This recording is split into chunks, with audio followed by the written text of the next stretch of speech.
যা বর্তমান সময়ে শেখ হাসিনা সরকারের বিশ্বস্ত সাবেক ধর্মমন্ত্রী ফরিদুল হক খান দুলাল ভোট কারচুপির মাধ্যমে জামালপুরের ইসলামপুর আসনে হয়েছেন 4 বার সংসদ সদস্য। এর আগে বিএনপি, জামায়াত, জাতীয় পার্টি সব দলের সাথেই ছিল তার পথ চলা। তবে আওয়ামী লীগে যোগদান করেছেন 1998 সালে। যোগদান করে 2008 সালে এমপি বনে যান। এরপরে পেয়ে যান ধর্ম প্রতিমন্ত্রীর দায়িত্ব। এমপি হওয়ার আগে ছিল না কিছুই, সামান্য পাট ব্যবসা করেই সাদামাটা জীবনযাপন করতেন। ছিল 29 লাখ টাকার ঋণ। এমপি হওয়ার পরেই আর পেছন ফিরে তাকাতে হয়নি সাবেক এই ধর্মমন্ত্রীকে। ফরিদুল হক খান দুলালের ভাই মাসুম খানের নেতৃত্বে এলাকায় গড়ে তোলেন ত্রাসের রাজত্ব। আওয়ামী লীগের নেতাকর্মীদের বাদ দিয়ে গড়ে তোলেন দুলাল বাহিনী।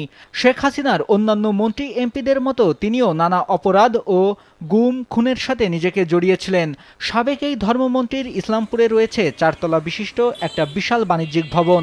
ঢাকাতেও আছে বেশ কয়েকটি ফ্ল্যাট। অস্ট্রেলিয়া ও কানাডাতেও আছে নামে বেনামে জায়গা, জমি ও বাড়ি। চড়েন কোটি টাকা দামের গাড়িতেও।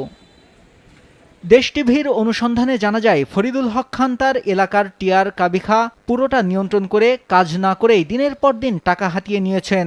সুনির্দিষ্ট কিছু শিক্ষা প্রতিষ্ঠানে নামমাত্র অনুদান দিয়ে বাকি টাকা নিজের করে নিয়েছেন। ফরিদুল হক খানের সব অপকর্মের প্রধান হাতিয়ার ছিল তার ভাই মাসুম খান ও তার দুলাল বাহিনীর লোকজন। দেওয়ানগঞ্জ, ফুটানি বাজার থেকে উলিয়া বাজার পর্যন্ত যমুনা নদীর বাম তীর রক্ষা বাঁধের সব কাজ তার পছন্দের ঠিকাদারের নামে নিয়ে হাতিয়ে নেন শত শত কোটি টাকা। এলাকায় এমপিওভুক্তকরণের নামে 33টি শিক্ষা প্রতিষ্ঠানের প্রতিটি থেকে 10 থেকে 20 লাখ টাকা করে নেন। এছাড়াও চাকরির নিয়োগ ও বদলির রমরমা বাণিজ্যে তিনি নিজেকে রেখেছিলেন শীর্ষে। 40 দিনের কর্মসূচিতে কোনো কাজ না করেই উপজেলা ত্রাণ ও পুনর্বাসন কর্মকর্তার মাধ্যমে 15 বছরে হাতিয়ে নেন 80 কোটি টাকা। ঘূর্ণিঝড়ে ক্ষতিগ্রস্তদের জন্য ত্রাণ তহবিল থেকে 4 কোটি 80 লাখ টাকা সহায়তা দেওয়ার কথা থাকলেও বেশিরভাগ টাকাই হরিলুট করেন সাবেক ধর্মমন্ত্রী ফরিদুল হক খান। ইউনিয়ন পরিষদের মনোনয়ন বাণিজ্যেও পিছিয়ে ছিলেন না তিনি। উপজেলার 12টি ইউনিয়নে ইউনিয়ন পরিষদের চেয়ারম্যান পদপ্রার্থীদের মধ্যে যারা 30 লাখ টাকার বেশি ঘুষ দিয়েছেন তাদেরকেই মনোনয়নে সুপারিশ করে মনোনয়ন নিশ্চিত করেন। টিয়ার কাবিখা অ্যাডজাস্টের নামে উনি শত শত কোটি টাকা হাতায় নিয়েছেন। যমুনা নদী তীর রক্ষা বাঁধ পানি উন্নয়ন বোর্ড থেকে শত শত কোটি টাকার কাজ হয়েছে। এখানে মন্ত্রী পার্সেন্টেজ নিছে, মাসুম খান কাজ করছে, এখানে শত শত কোটি টাকা হরিলুট করছে।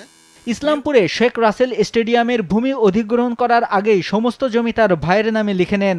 পরে বেশি দামে সরকারের নিকট অধিগ্রহণের নামে 50 কোটি টাকা হাতিয়ে নেন। সরকারি ব্যবস্থাপনায় হজ বাণিজ্যেও পিছিয়ে ছিলেন না তিনি। হজ সিন্ডিকেটের সাথেও নিজেকে করেছিলেন সম্পৃক্ত। হজের সময় কোটি কোটি টাকা পাচার করেন বিদেশে।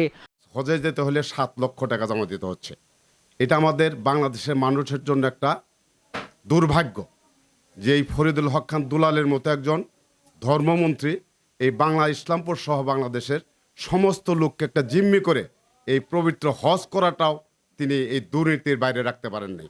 তার এই দুর্নীতি খতিয়ে দেখুক এবং তার দেশদ্রোহী কাজের জন্য তাকে রাষ্ট্রীয় দ্রোহী মামলা শামিল করা হোক এবং দুর্নীতিবাজ হিসেবে চিহ্নিত করা হোক। একসময় ঋণগ্রস্ত হয়েও হাজার কোটি টাকার মালিক সাবেক ধর্মমন্ত্রী ফরিদুল হক খান রয়েছেন আত্মগোপনে।